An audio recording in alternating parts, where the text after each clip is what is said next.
বাংলাদেশে হিন্দুরা যে অবস্থায় রয়েছেন এবং তাদের ওপরে যে পাশবিক অত্যাচারের অভিযোগ বারবার নাড়িয়ে দিয়েছে গোটা বিশ্বকে, তাতে অসহায় হয়ে অনেক হিন্দু এবার গর্জে উঠতে শুরু করেছেন। শুনুন হিন্দু বলে ভাইকে কিভাবে মাথায় মেরেছে মুসলিমরা। এই করুণ গল্প শুনলে আপনারও মনে আসবে যে এইভাবে একটা দেশকে চলতে দেওয়া যায় না। ভাইয়ের ওপরে হামলা হয়েছে, তাই চুপ না থেকে রীতিমতো টরেন্টো থেকে দিদি এসে ক্ষোভ উগরে দিয়ে বাংলাদেশে বর্তমান হিন্দুদের উপরে যেভাবে হামলার চলছে তার কথা শোনালেন। শুনলে কাঁটা দেবে। তিনি বলেন 87-তে দেশ থেকে বেরিয়ে আসেন তিনি। দুবার দেশে গেলেও আর যাওয়া হয়নি তার। এই বর্তমান পরিস্থিতিতে তার পরিবারের ওপরে হামলা চালিয়েছে বলে দাবি করেন।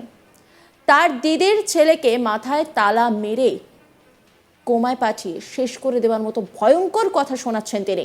মূলত এক মুসলিম ক্ষমতার লোভে তার ভাইকে এইভাবে শেষ করার প্ল্যান করেছিল বলে জানান তিনি। ইরা দত্ত, নিপীড়িত বাংলাদেশি হিন্দু, কি বলছেন তিনি শোনাব আপনাদের। আমি বাংলাদেশ আমার জন্মস্থান। দেশ থেকে বেরিয়েছি 87-এ। দুবার গিয়েছিলাম দেশে, আর যাওয়া হয় না।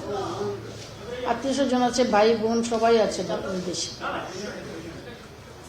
গত অগাস্টে 5 তারিখের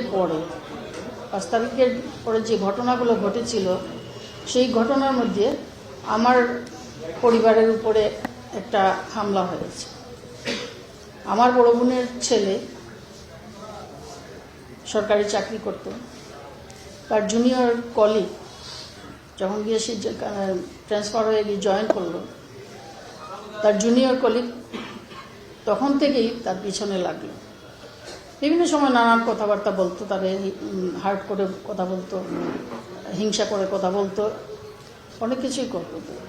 ও তেমন কিছু আর পাত্তা দেয় নাই। তখন কোনো এক সময় তার হিংসাটা বাড়লো বলতে এইটা সে চাইছিল যে আমি বাংলাদেশের 99% মুসলিম দেশের একজন মানুষ, আমি কেন এই ওর স্থানের চাকরিটা পাবো না, আমার একটা হিন্দু হয়ে কেন এই স্থানে চাকরি করবে।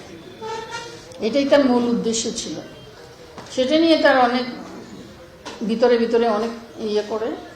হঠাৎ একদিন আমার বোনের ছেলে অফিসের সামনেই দাঁড়িয়ে কথা বলছে, তার ওয়াইফের সাথে দেশে কথা বলছে। পিছন থেকে এসে বড় একটা তালা নিয়ে উপর্যুপরি মাথার মধ্যে বাড়ি দেওয়ার পরে সে জাস্ট হাতটা দিয়ে এভাবে ঘুরতে চাইছে, তখন সামনের দিকে আবার একটা জুড়ে দিল। এত বড় তালাটা আমাদের কাছে ভিডিও টিডিও সবই এসে গেছে। সব সে আর কিছু করতে পারে নাই। একটা গাছ কাটলে যেভাবে গাছটা পড়ে, সেও ঠিক এইভাবে পড়ে গেল। তখনই থেকেই কমাতে চলে গেল। তারপর স্থানীয় হসপিটালে নেওয়া হলো। হসপিটালে ওরে রাখলো না, অবস্থা থেকে ব্লিডিং হচ্ছে, রাখলো না। তারপরে আরেক জায়গায় পাঠালো, শহরের বড় হসপিটালে পাঠালো, সেখানেও রাখে নাই। উপায়ন্তর না দেখে তারা ঢাকাতে নিয়ে গেল। ঢাকাতে নিয়ে যাওয়ার পরে মানে টু লেট হয়ে গেছে। এটা অনেকক্ষণ সময় রাস্তায় যাওয়াতে ওর অবস্থা আরও খারাপ হয়েছে। এরপর তারা অ্যাডমিশন দিয়েছে, চিকিৎসা চলছে। চেষ্টা করেছে ডাক্তাররা তাকে বাঁচিয়ে তোলার, অ্যাটলিস্ট যাতে সেন্সটা আসে। জীবনে ভালো তো থাকবে না, সুস্থ করলেও সে ভালো থাকবে না, সেটা ডাক্তাররা জানে। যে অবস্থায় মোটামুটি ব্রেনটা একদম থেতলে দিয়েছে এই অবস্থা। তারপরে তো চললো তার চিকিৎসা। 28 দিন সে যুদ্ধ করলো এই মৃত্যুর সাথে। যুদ্ধ করার পরদিন শেষ। এই হলো আমাদের বাংলাদেশের অবস্থা। এখন বোঝেন আমি কতটুকু দুঃখ ভারাক্রান্ত হয়ে আপনাদের কাছে এই কথাগুলো বলছি। তখন সময় আমার যে কি অবস্থা ছিল, এরপরেও দেশে এরপর থেকে তো কন্টিনিউ শুরু হলো। ছেলে মারা, বয়স্কদের ধরে নিয়ে মারা, নানান ধরনের যা চলছে আপনারা সবাই জানেন, শুনেছেন। সেগুলো দেখে নিজের কিছুটা সান্ত্বনা দিলাম যে আমার তো একার না, আরও কতজন এভাবে ঘটনা ঘটছে।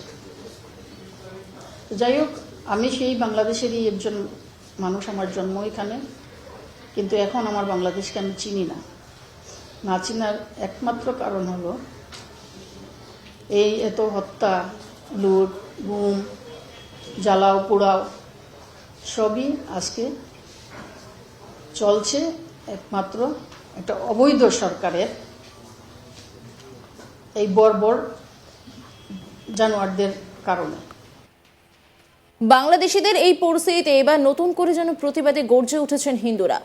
একদিকে সংকটে রয়েছেন চিন্ময় কৃষ্ণপ্রভু, তাকে সে দেশে যে কি পরিস্থিতিতে থাকতে হচ্ছে তা স্পষ্ট।